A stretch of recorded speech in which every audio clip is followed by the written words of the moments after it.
Hello வெல்கம்ங்க. இன்னைக்கு நம்ம என்ன படத்தை பத்தி பார்க்க போறோம்னா, புரட்சி தளபதி விஷால் வந்து ஃபர்ஸ்ட் டைம் டைரக்ஷன் பண்ணி இருக்கிற மகுடம்ன்ற ஃபிலிம் தான்.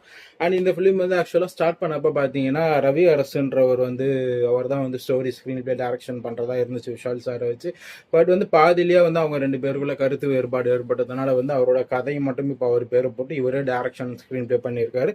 அண்ட் இந்த படம் வந்து எப்படி வந்திருக்குன்னு நம்ம பார்க்கலாம். அண்ட் ஃபர்ஸ்ட் இந்த படத்தோட கதையை பத்தி சொல்லணும்னா வந்து இது வந்து ஒரு ஏர்லி 90ஸ்லலாம் வரும் பார்த்தீங்களா, அந்த மாதிரி ரொம்ப ரொம்ப ரொம்ப ஒரு ஓல்ட் ஸ்டோரிங்க. தன்னோட அப்பா வந்து ஒரு பெரிய தாதாவா, ஆனால் நல்லது செய்கிற தாதாவா இருப்பார். பட் அவர் பையன் வந்து அவர் வந்து ஒரு கெட்ட வில்லன், கெட்டது பண்ணுறதா தான் நினச்சிருப்பாங்க.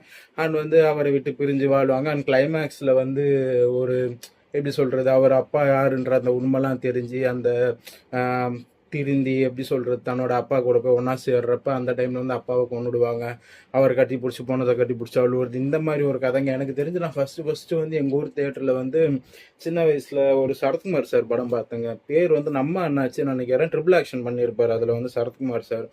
அதில் வந்து இப்படி தான் அவர் வந்து ஒரு பெரிய தாதாவாக இருப்பார், ஆனால் நல்லது பண்ணுற தாதாவாக இருப்பார். பட் வந்து அவரோட பையனாக இருக்கக்கூடிய இன்னொரு சரத்குமார் வந்து அவர் கெட்ட தாதா நினச்சி அவரை வந்து போலீஸில் மாட்டி விடுறதாகட்டும், அவர் பண்ணுற தப்புகளை அகென்ஸ்டாக நிற்கிறதாகட்டும், அந்த மாதிரியான வேலை பார்த்துட்டு இருப்பார். அண்ட் கிளைமேக்ஸில் வந்து தன்னோட அப்பா வந்து ஒரு நேர்மையான தாதா அப்படின்றது தெரியும். ஸோ வந்து அதே கதை கிட்டத்தட்ட எனக்கு அப்போல்லாம் ஒரு 10 வயசுக்குள்ளே இருக்காங்க. ஒரு 20-25 வருஷத்துக்கு முன்னாடி வந்த படத்தோட கதை திரும்ப அது அந்த மாதிரி வந்து அந்த ஒரு படம் தான் இல்லை, எவ்வளோ படம் அந்த மாதிரி வந்திருக்கு. அந்த கதையை தூக்கிட்டு வந்து இப்போ 2026 வச்சு முதல்ல இந்த கதையை வந்து ஏன் ஒரு படமாக எடுக்கணும்னு நினச்சாங்கன்னே தெரியல. சரி, நீங்கள் நினச்சிட்டீங்க, அதையாச்சும் பழைய படம் பழைய கதைகளில் நிறைய படம் வரும். அது வந்து யூஸ்வலாக வந்து இந்த அட்லி சொல்லுவார் பார்த்தீங்களா, மொத்தம் 7 இயர்ஸ் வரும் தான், அதையே தான் மாற்றி மாற்றி மியூசிக் போடும். அந்த மாதிரி கதைனா கொஞ்சம் தான், அதையே வேறு வேறு மாதிரி தான் பண்ணி எடுப்பாங்க. அது ஓகே.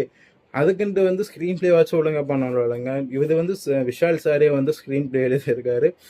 3 ஹவர் 5 நிமிஷம் ஓடுது இந்த படம். அண்ட் இந்த படத்துக்கு அவ்வளோ தேவைன்னு பார்த்தீங்கன்னா சுத்தமாக கிடையாது. ஒரு 2.25 ஹவர்லலாம் முடிச்சிருந்தா ஓரளவாச்சும் டீசெண்டான படமாக இருந்திருக்கும். எப்படி சொல்கிறது, ஒரு ஒரு கேரக்டருக்கும் அவங்களோட பேக் ஸ்டோரி சொல்லி ரொம்ப இழுன்னு படம் ஆரம்பித்து ஃபஸ்ட்டு ஒரு 1 ஹவர்லேயே இந்த ஒரு குழந்தை ஒன்று சொல்ல பாருங்க, எம்மா என்னை விட்டுருங்கம்மா நான் போயிடுறேம்மா அந்த மாதிரி எல்லாம் தேட்டரில் கதாடுற மாதிரி ஆகிப்போச்சு.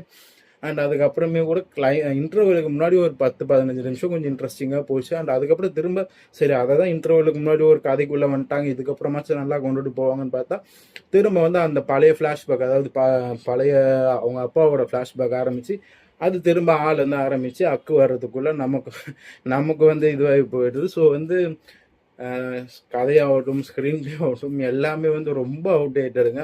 பழைய படங்கள்லாம் வச்சுருப்பாங்க பார்த்தீங்களா, ஒரு கேரக்டர், அதுக்கு பேக் ஸ்டோரி, அப்புறம் அதுக்கு ஒரு சாங், அதுக்கு ஒரு ஃபைட்டுன்னு அந்த மாதிரி ரொம்பவுமே அவுடேட்டட். படத்தில் இருக்கக்கூடிய ஒரே ப்ளஸ்ன்னு பார்த்தீங்கன்னா வந்து அந்த இன்ட்ரோல் பாக் ஒரு 10-15 நிமிஷம் நல்லா இருந்துச்சு. அண்ட் அஞ்சலி வந்து பழைய தான் அப்பா விஷாலுக்கு வந்து பேராக வருவாங்க. அவங்களோட ஆக்டிங் நல்லா இருக்குது. அவங்க வந்து அந்த செகண்ட் ஹாஃப்ல வந்து அவங்கள கொலை பண்ணுற சீன்லலாம் வந்து கொஞ்சம் நல்லா அந்த சீன்ஸ்லாம் வந்து அவங்க நடிச்சிருப்பாங்க. அண்ட் விஷாலுமே வந்து நல்லா நடிச்சிருக்காரு அந்த சீன்லலாம். நீங்கள் வந்து உங்களுக்கு வர அந்த நடிப்பு வரைக்கும் பார்த்தாலே போதுன்ற மாதிரி தான் இருந்துச்சு. அண்ட் ஒரு டைம் வந்து விஷாலோட படம்லாம் பார்த்தீங்கன்னா வந்து மினிமமாக பிஎன்சி சென்டர்லையாச்சும் வந்து சூப்பராக ஒரு ஃபுட்ஃபால் வரும். அதாவது எப்படி சொல்கிறதுனா, படம் நல்லா இருக்குது அப்படின்ற அந்த வேர்ட்லாம் தேவையில்ல, விஷால் படம் வந்திருக்கு வாங்க போய் பார்க்கலான்ட்டு இந்த கிராமத்து சைடு பிஎன்சி சென்டர்லலாம் வந்து ஒரு ஆடியன்ஸ் வருவாங்க. பட் இந்த படத்துக்கு அன்ஃபார்ச்சுனேட்லி எங்கேயுமே அந்த மாதிரி கூட ஒரு எதிர்பார்ப்பு இல்லை. அண்டு நான் பார்த்த ஷோலேயே வந்து ஒரு 10 பேர் 15 பேர் தான் இருந்தாங்க. ஸோ வந்து ரொம்பவுமே இது வந்து ஒரு பெரிய அடின்னு தான் சொல்லணும் விஷாலுக்கு.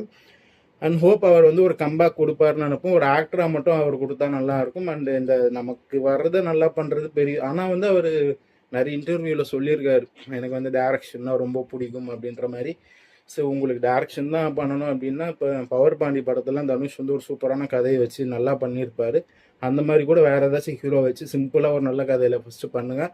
அதுக்கப்புறம் இந்த மாதிரி கமர்ஷியலில் உப்மாலாம் கிண்டலாம் அப்படின்றது தான் ரசிகர்களும் அண்ட் எங்களுடைய தாழ்ந்த ரிக்வஸ்ட்னு சொல்லலாம். ஸோ வந்து இந்த படத்துக்கு மார்க்குன்னு பார்த்தீங்கன்னா, நான் ரிவ்யூ பண்ண ஆரம்பித்து இந்த ஒரு 1.5 வருஷம் இருக்கும், 1 வருஷம் 1.5 வருஷம் இருக்கும். ஸோ அதில் ரொம்பவுமே நான் பார்த்த ஃபஸ்ட்டு ஃபிலிம்னா அது வந்து மகுடம் தான் சொல்லணும். இந்த படத்துக்கு வந்து ஒரு 30 மார்க்ஸ் தரது அதிகம். அது கூட வந்து அந்த இன்டர்வலில் ஒரு 15 நிமிஷமும் இந்த அஞ்சலியோட ஆக்டிங் போர்ஷன்ஸ்க்கோசரமும். அண்ட் கண்டிப்பாக இந்த படத்தை வந்து தியேட்டரில் பார்க்குற ஐடியா வச்சுருந்தீங்கன்னா குழி தோண்டி புதைச்சிடுங்க. இல்லைன்னா உங்களை குழி தோண்டி விஷால் சார் புதைச்சிடுவார். அவ்வளோதான் நான் சொல்லுவேன். Thanks, bye. உங்களை நெக்ஸ்ட் வீடியோவில் மீட் பண்ணுறேன்.